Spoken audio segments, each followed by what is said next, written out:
लोगों को परेशान करो, झगड़ा करो, काफी सारा केओस करा है। सिर्फ मेरी कार्ड यहाँ रह जाए और तंग आने लगे जिसके कारण बहुत ज्यादा केओस बढ़ा।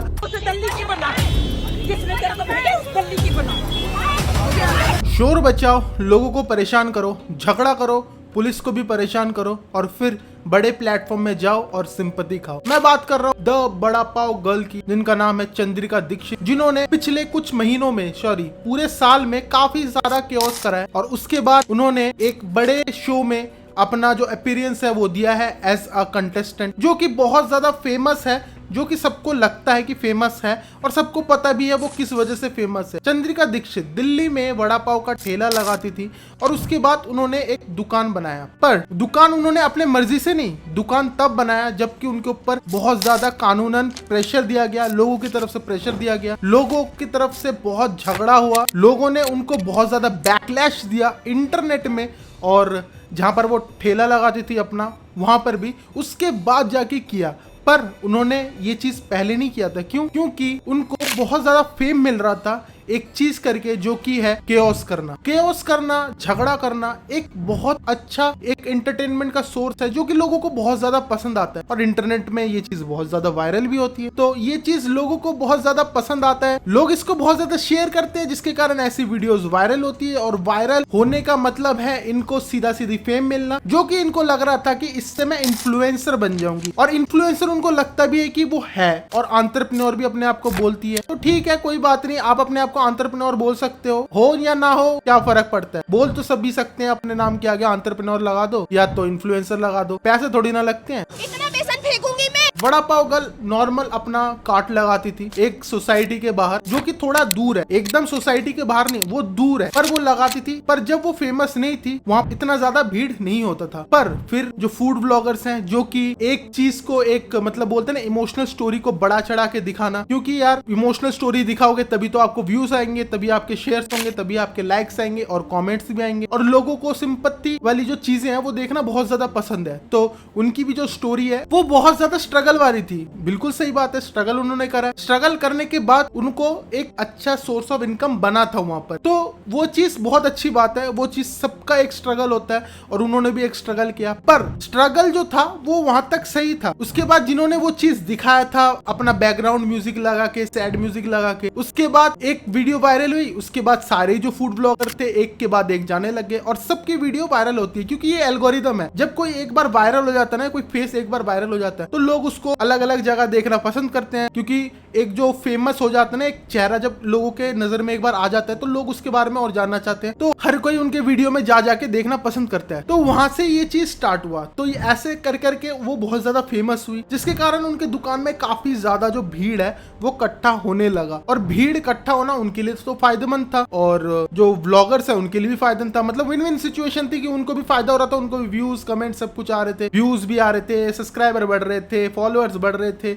और उनको अच्छा खासा अर्निंग भी होता है। जैसे कि आपको पता है जितना ज्यादा व्यूज आता है उतना ही ज्यादा अर्निंग होता है, तो उनको भी फायदा हो रहा था, इनको भी फायदा हो रहा था। पर बात यहाँ पर है कि जहां पर वो फेमस हो गई, बहुत ज्यादा वायरल हो गई, उसके बाद जो है वहां पर काफी ज्यादा भीड़ होने लग गया, क्योंकि अगर कोई फेमस हो जाता है तो उसकी ऑलरेडी एक मार्केटिंग एडवर्टाइजमेंट हो जाता है, तो लोग उनके पास जा जाके खाने लग गए, जिसके कारण वहां पर काफी ज्यादा भीड़ होने लग गया। तो जब तक वहां पर भीड़ नहीं होता था तो उन लोगों को जो वहां पर आसपास रहते थे उनको कोई ज्यादा प्रॉब्लम नहीं होता था, पर जब वो भीड़ जो धीरे धीरे करके बढ़ना स्टार्ट हुआ, उनको प्रॉब्लम होने लगी, क्योंकि जहां पर उनको उस रोड से घर में जाने तक का रास्ता 5 मिनट लगता था, वहां पर उनको आधा आधा घंटा 40-40 मिनट तक का लगने लग गया, जिसके कारण बहुत ज्यादा केओस हुआ। वो रोड कोई ऐसा कमर्शियल रोड नहीं था, मतलब जहां पर आप ठेला वगैरह लगा सकते हो, कोई दुकान के सामने लगा रहे हो, अब उसको वैसा रोड बोल सकते हो जहां काट नहीं लगा सकते। अगर आप लगाते हो तो एमसीडी के जो कर्मचारी है वो आपके ऊपर कार्रवाई वगैरह कर सकते हैं। हाँ, वो बात अलग है कि काफी जगह पे काट लगते हैं और ये सच्चाई भी है, पर उनके ऊपर क्यों हुआ?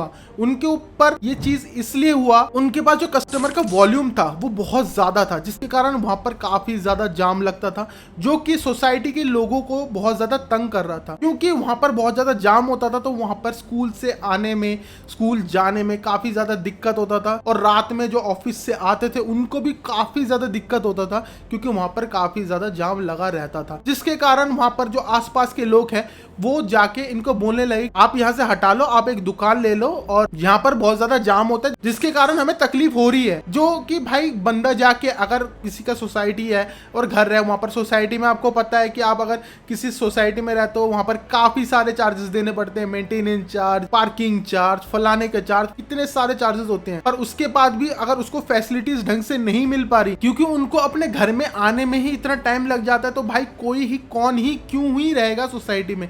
सोसाइटी वाला जो एरिया होता है ना उसके आसपास जो है दुकान इतने ज्यादा लगते नहीं है और लगना इलीगल भी होता है। और जिस रोड में उन्होंने लगाया था कार्ट वो भी इलीगल ही था, वहां पर आप कार्ट नहीं लगा सकते, जो कि एमसीडी वाले ने हटाने की बाद में कोशिश की और हटा भी दिया। जो वहां पर जो है लोग बहुत ज्यादा तंग आने लगे जिसके कारण बहुत ज्यादा केओस बढ़ा। जिसने तेरे को भेजा उस दिल्ली की बना, जिसने तेरे को भेजा यहाँ से, तो देखो भाई कोई भी बंदा जो है जो वहां पर रहता है वो आपको पहले आराम से बोलेगा, दूसरी बार आराम से बोलेगा, पर तीसरी चौथी बार आपको आराम से नहीं बोलेगा, फिर वो भी टेम्पर है वो भी हाई होगा। तो उन्होंने वैसे बोला जिसका वो वीडियो लेके उन्होंने वायरल कर दिया। उसके बाद काफी सारे झगड़े के वीडियोस हैं पर उनको वहां से नहीं हटाना था। चलो एक बात मान लिया मैंने, आपको नहीं हटाना था, आपके पास पैसे नहीं थे। पर जब आप फेमस हो गए, जब आपको लोग बोल रहे हैं कि भाई आप हटाओ, आपके पास इतने सारे कस्टमर आ रहे हैं, तो फिर आपके पास पैसे तो काफ़ी अच्छे आ रहे होंगे। और आपने खुद बोला है कि आप पर डे का 40,000 रुपए कमा रहे थे उस टाइम। इतनी अमीर हो गई मैं। वाह क्या सीन है।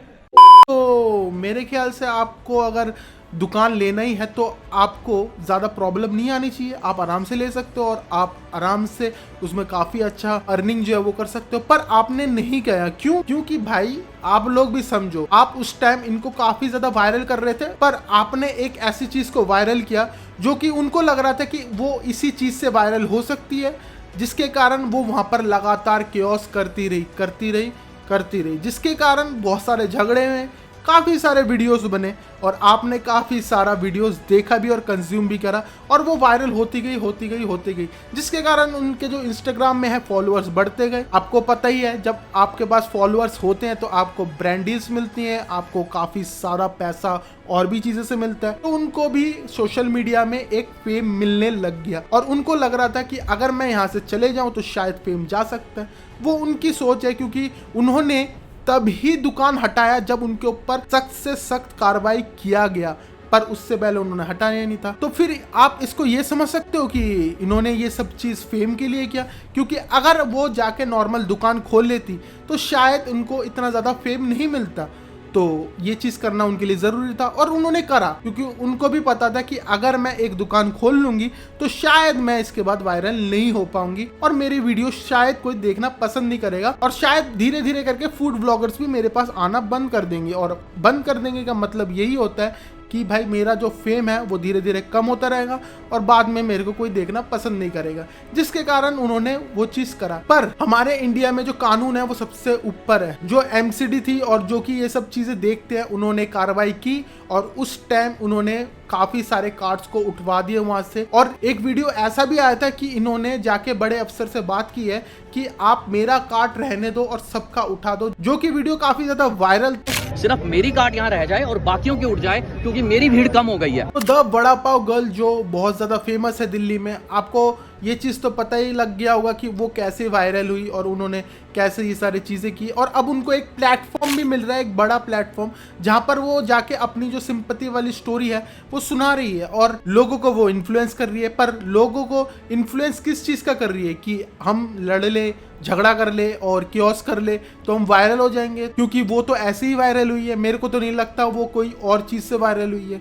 और जहाँ तक सबने देख रखा है कि अगर आप वड़ा पाव गर्ल भी लिख दो ना तो सिर्फ और सिर्फ लड़ाई और फाइट्स के वीडियोस आते हैं, जो कि यूट्यूब में आपको कहीं पर भी देखने को मिल जाएगा। इंटरनेट में बहुत ज़्यादा चर्चा जब होता है तो बिग बॉस वाले जो होते हैं उनको बुला ही लेते हैं, क्योंकि उनको भी चाहिए कि घर के अंदर ऐसी चीज़ें करे, जो कि शायद वो चीज़ जाके कर सकती है, पर मेरे ख्याल से वो नहीं करेगी, क्योंकि उनको वहाँ से एक सिंपैथी चाहिए, क्योंकि उनको पता है कि सिंपैथी से मेरे साथ बहुत सारे लोग जुड़ सकते हैं। क्योंकि उनका जो पहला वीडियो भी वायरल हुआ था वो as a basis of sympathy हुआ था, जो कि यार देखो देखो हर किसी का एक जो स्ट्रगल पीरियड होता है वो होता है, स्ट्रगल सबको करना पड़ता है और काफी ज्यादा मेहनत करना पड़ता है, और उनका भी है, और वो अपनी जो स्टोरी सुना रही है उसमें कोई गलत नहीं है। पर एक ऐसा प्लेटफॉर्म उनको मिला है जो कि बहुत टैलेंटेड लोगों का होता है, जहां पर लोग कुछ करके जाते, मतलब एक एंटरप्रेन्योर भी हम नहीं बोल सकते, ना हम इन्फ्लुएंसर बोल सकते हैं कि भाई झगड़े का वीडियो वायरल हुआ था इंटरनेट में और ये बहुत वायरल है, बस हम इतना ही बोल सकते हैं, इससे ज्यादा कुछ नहीं बोल सकते। ना वो ढंग से इन्फ्लुएंसर है, ना वो ढंग से एंटरप्रेन्योर है। एंटरप्रेन्योर वो बन सकते हैं, उनके पास अच्छा बिजनेस माइंडसेट है, इसमें कोई शक नहीं है, उनके पास काफी अच्छा बिजनेस माइंडसेट है। उन्होंने बहुत कम उम्र से बहुत अपने आप काम कर करके उन्होंने वड़ा पाव का कार्ट लगा के उन्होंने बहुत कुछ करा है, तो उनके पास अच्छा खासा बिजनेस माइंडसेट है, वो कर सकती है। पर अभी जो मैसेज जा रहा है ना सबको, वो बहुत ज्यादा गलत है कि अगर आपको बड़े स्टेज में बड़े प्लेटफॉर्म में आना है तो आप कियोस्क कर दो और आपको बड़ा स्टेज मिल जाएगा, जो कि बहुत ज्यादा गलत है। और बड़े बड़े जो प्लेटफॉर्म में वो भी भाई इन चीजों में कोई कसर नहीं छोड़ते, बुलाते भी वो उन्हीं को ही है, तो इसमें कोई बड़ी बात नहीं है। पर इसमें गलती किन की है? गलती आप और हम जैसे कुछ लोगों की है, जो कि हम ऐसे वीडियोस को बहुत ज्यादा शेयर करते हैं, जो कि लड़ाई होती है, जो कि मतलब ऐसे कियोस करते हैं, जो कि हम उनको शेयर करते हैं और रातों रात उनको वायरल बना देते हैं। तो आपको और हमको भी एक स्टेप लेना पड़ेगा कि हम ऐसी चीजों को ज्यादा प्रमोट ना करें। अगर हम प्रमोट कर रहे हैं तो हम करंट जनरेशन है उसको हम खराब कर रहे हैं और एक यूथ को एक गलत चीज पोर्ट्रे कर रहे हैं कि भाई आप लड़ाई झगड़ा करो, आप फेमस हो जाओगे, आप वायरल हो जाओगे और आपको भी बड़ा बड़ा प्लेटफॉर्म में बुलाया जाएगा, जो कि बहुत ज्यादा गलत है। तो इन चीजों में हमें खुद ही देखना चाहिए, क्योंकि अगर हम खुद नहीं देखेंगे तो ये चीजें और ज्यादा फैलेंगी। अगर आपको ये वीडियो पसंद आया तो लाइक शेयर सब्सक्राइब कर देना।